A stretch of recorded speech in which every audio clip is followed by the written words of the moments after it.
बिस्मिल्लाहिर्रहमानिर्रहीम। अस्सलामु अलैकुम वरहमतुल्लाहि वबरकातुहू। नहमदुहु व नुसल्ली अला रसूलिहिल करीम, अम्मा बाद। वक्त पर ज़ेर नाफ बाल ना काटने से क्या होता है? वक्त पर ज़ेर नाफ बाल ना काटने की सज़ा क्या है? मोहतरम नाजरीन, अल्लाह के अहकाम में और रसूलुल्लाह सल्लल्लाहु अलैहि वसल्लम की इत्तिबा में मसलहतें, हिकमतें और बहुत सारे फ़ायदे होते हैं। यही वजह है कि कुरान और हदीस पर अमल करने से फ़ायदे और उन पर अमल ना करने से मखलूक का अपना ही नुकसान होगा। जब कोई मैकेनिक या कोई कारीगर कोई चीज़ बनाता है, ईजाद करता है, तो उसे अपनी ईजाद से मुताल्लिक खामियों और खसूसियात का खूब इल्म होता है। हमारा मालिक अल्लाह, जो इस सारी कायनात का रब है, वो अलीम भी है और खबीर भी है। उसे इल्म है, उसे पता है, वो खूब जानता है कि इंसान के ज़ेर नाफ बाल काटने के क्या फ़ायदे हो सकते हैं और ज़ेर नाफ बाल ना काटने के क्या नुकसानात हो सकते हैं। इसलिए हमारे रब ने हमें पहले ही आगाह फरमा दिया, बहैसियत इंसान और मुसलमान हमारा फ़र्ज़ है कि हम अल्लाह के अहकाम और रसूलुल्लाह सल्लल्लाहु अलैहि वसल्लम की सुन्नतों की इत्तिबा करें, ताकि हमारे आमाल नामे नेकियों से भर जाएं, हमारी दुनिया और आखिरत संवर जाए, हमारा रब भी हमसे राज़ी हो और हमारे खुश हो और हमारे रसूल सल्लल्लाहु अलैहि वसल्लम भी हमसे राज़ी और खुश हों। मोहतरम नाजरीन, एक सवाल पूछा गया है कि अगर ज़ेरे नाफ बाल काटते हुए एक बाल भी बाकी रह जाए तो क्या उससे नमाज नहीं होगी? क्या ये बात ठीक है?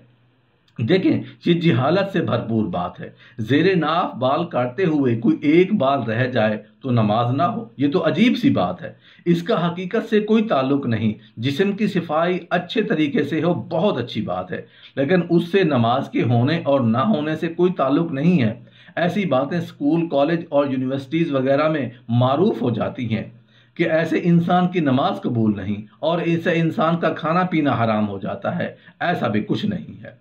ज़ेर नाफ बाल काटना यानी जिस्म की सफाई हमारे यहाँ एक हफ्ते में सुन्नत करीमा है। ज़्यादा हो जाए तो 15 दिन तक, 15 दिन से ऊपर जाएगा तो मकरूह तंजीही होगा और 40 दिन के अंदर अंदर तो होना चाहिए। इससे ऊपर अगर हो जाएगा तो ये मकरूह तहरीमी यानी हराम के नज़दीक होगा। लेकिन फ़र्ज कर लें कोई 40 दिन भी नहीं करता तो उससे नमाज की अदायगी पे कोई फ़र्क नहीं पड़ेगा, नमाज अदा हो जाएगी। ये अलग बात है कि मुस्तकिल एक सुन्नत ना थी, उसको पूरा नहीं किया। 40 दिन के अंदर काटना ज़रूरी है और अगर नहीं काटेगा तो गुनहगार होंगे, लेकिन नमाज से ताल्लुक नहीं है। ऐसे ही एक बहन ने सवाल किया कि अगर अय्याम मखसूसा के बाद जो औरतें गुस्ल करती हैं उसमें क्या जिस्म की सफाई भी लाजिम है? तो जवाब उसका यह है कि अय्याम मखसूसा के बाद ज़ेर नाफ सफाई लाजिम नहीं है। अगर कर लें तो बहुत अच्छी बात है, लेकिन लाजिम और मलजूम नहीं है कि वो अगर नहीं किया तो आपका गुस्ल नहीं होगा और अगर वो किया तब गुस्ल होगा। अय्याम मखसूसा के बाद ज़ेर नाफ सफाई ना करें, सिर्फ गुस्ल कर लें, पाक साफ हो जाएंगे, आपको कोई गुनाह नहीं होगा। मोहतरम नाज़रीन, अब हम बात करते हैं कि वक्त पर ज़ेर नाफ बाल ना काटने से क्या होता है। वक्त पर ज़ेर नाफ बाल ना काटने की सज़ा क्या है? रसूलुल्लाह सल्लल्लाहु अलैहि वसल्लम ने क्यों हमें ज़ेर नाफ बालों और बगलों की सफाई का हुक्म दिया है? अगर ऐसा नहीं करता तो उसके जिस्म के साथ क्या होता है? और 40 दिन से ज़्यादा बगल और ज़ेर नाफ बाल काटे ना जाएं तो तब क्या होता है? और क्या उन बालों के बढ़ने का असर नमाज और दीगर इबादतों पर भी होता है? आज हम ये अहम बातें इस वीडियो में आपके सामने बयान की जाएंगी, इसलिए वीडियो को आखिर तक लाजमी देखिएगा, क्योंकि ऐसा ना हो कि आप तमाम उम्र एक बहुत बड़े गुनाह में मुब्तला हों जिसका आपको इल्म ही ना हो। इस्लाम इंतहाई पाक, नफीस और साफ सुथरा दीन है और शरीयत इस्लामिया में ज़ाहिर व बातिन की तहारत और पाकीज़गी पर बहुत ज़्यादा जोर दिया गया है। कुरान करीम में अल्लाह ताला के इरशाद है, अल्लाह तहारत शाह लोगों से मोहब्बत फरमाता है। हज़रत अबू हुरैरा रज़ियल्लाहु अन्हु से रिवायत है कि नबी करीम सल्लल्लाहु अलैहि वसल्लम ने इरशाद फरमाया कि 5 चीज़ें फितरत में से हैं, ختنہ کروانا، زیر ناف بال صاف کرنا، بغلوں کی صفائی کرنا، مونچھیں تراشنا، ناخن کاٹنا۔ اس حدیث مبارکہ میں جسم کے غیر ضروری بالوں کی صفائی کو انسانی فطرت سے تعبیر کیا گیا ہے، لہذا فطرت کا تقاضا تو یہی ہے کہ کم از کم ہفتے میں ایک بار ضرور ان بالوں کی صفائی کی جائے۔ حسب ضرورت کمی بیشی کی جا سکتی ہے، لیکن 40 دن کی مدت سے زیادہ انہیں چھوڑے رکھنا جائز نہیں ہے۔ انس بن مالک رضی اللہ عنہ بیان کرتے ہیں کہ ہمارے لیے مونچھ ترشوانے، ناخن کاٹنے، بغلوں اور زیر ناف بال کاٹنے، صاف کرنے کی زیادہ سے زیادہ مدت 40 دن مقرر کی گئی ہے۔ آسٹریلیا میں کی گئی ایک تحقیق میں اب اس ضمن میں کچھ ایسے انکشافات کر دیے گئے ہیں کہ مغرب کو بھی زیر ناف بالوں کی صفائی کے متعلق مذہبی احکامات کی خوب سمجھ آنے لگی ہے۔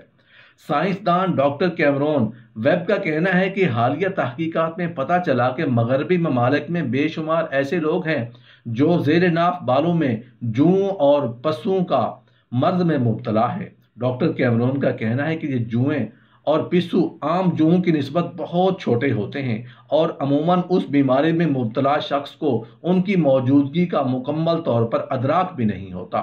بیماری کی صورت میں متاثرہ جگہ پر خارش محسوس ہوتی ہے، جبکہ اگر جلد کو بغور دیکھا جائے تو اس پر نیلے رنگ کے نشان نظر آتے ہیں۔ ڈاکٹر کیمرون نے مزید بتایا کہ زیر ناف بالوں میں پائے جانے والے ان جوؤں کی جسامت محض 1.5 ملی میٹر ہوتی ہے اور ایک جوں ایک ماہ میں تقریباً 30 انڈے دیتی ہے۔ چونکہ متاثرہ حصوں کا درجہ حرارت قدرے زیادہ ہوتا ہے اور انہیں ماحول بھی دستیاب ہوتا ہے، لہٰذا ان جوؤں کا خوب پھیلاؤ ہوتا ہے۔ ڈاکٹر کیمرون نے بتایا کہ اس مسئلے کا حل بہت سادہ ہے اور وہ یہ ہے کہ زیر ناف بالوں کی باقاعدگی سے صفائی کی جائے۔ انہوں نے خبردار کیا کہ جن لوگوں کے زیر ناف بال میں یہ جوئیں پیدا ہو جائیں ان کی بغلوں، سینے اور حتیٰ کہ چہرے کے بال بھی اس سے محفوظ نہیں رہتے۔ یعنی جو طریقہ آج سے 1400 سال پہلے رسول اللہ صلی اللہ علیہ وآلہ وسلم نے ذکر فرما دیا تھا، آج سائنس بھی اس طریقے کو تسلیم کرتی ہے۔ آپ صلی اللہ علیہ وآلہ وسلم کا ارشاد ہے، تم میں سے ایک آدمی مجھ سے آسمان کی باتیں معلوم کرتا ہے اور اس حال میں کہ وہ اپنے ناخن پرندوں کے ناخن کی مانند رکھتا ہے جس میں ناپاکی، گندگی اور میل کچیل جمع ہوتے رہتے ہیں۔ حضرت انس رضی اللہ عنہ سے مروی ہے کہ ایک مرتبہ چند دنوں تک حضرت جبرائیل علیہ السلام کی آمد نہ ہوئی۔ بعض صحابہ نے اس بارے میں دریافت کیا کہ آخر جبرائیل علیہ السلام کیوں نہیں آ رہے، تو رسول اللہ صلی اللہ علیہ وآلہ وسلم نے ارشاد فرمایا کہ آخر وہ ہمارے پاس آنے میں داخل کیوں نہ کرے کہ لوگ ہمارے پاس رہتے ہوں، اور تم لوگوں کا حال یہ ہے کہ نہ تو مسواک کرتے ہو، نہ ناخن ترشتے ہو، نہ مونچھ کاٹتے ہو اور نہ ہی انگلیوں کے جوڑوں کو صاف کرتے ہو۔ زیر ناف بالوں کو صاف کرنے، ناخن کاٹنے، بغل کے بالوں کو صاف کرنے اور مونچھ کاٹنے کا حکم بھی در حقیقت اسلام کی طہارت پسندی کا ایک مظہر ہے۔ اسلام کو یہ بات قطعاً پسند نہیں کہ اس کی پیروی کرنے والے ناپاک یا ایسے گندے ہوں جنہیں دیکھنے والے برا سمجھیں۔ اسلام نے صفائی کی طرف اس قدر توجہ دی ہے کہ اسے ایمان کا نصف حصہ قرار دیا ہے، کیونکہ اسلام کی تمام عبادتیں پاکی کے ساتھ ہی ادا ہوتی ہیں، تو وہ ہر چیز جو اس کے مزاج شریعت کے خلاف ہو وہ اسلام میں انتہائی ناپسندیدہ ہوگی۔ رسول اکرم صلی اللہ علیہ وآلہ وسلم کا ارشاد ہے کہ جو زیر ناف بالوں کی صفائی نہیں کرتا اور ناخن اور مونچھ نہ کاٹتا ہو تو وہ ہم میں سے نہیں۔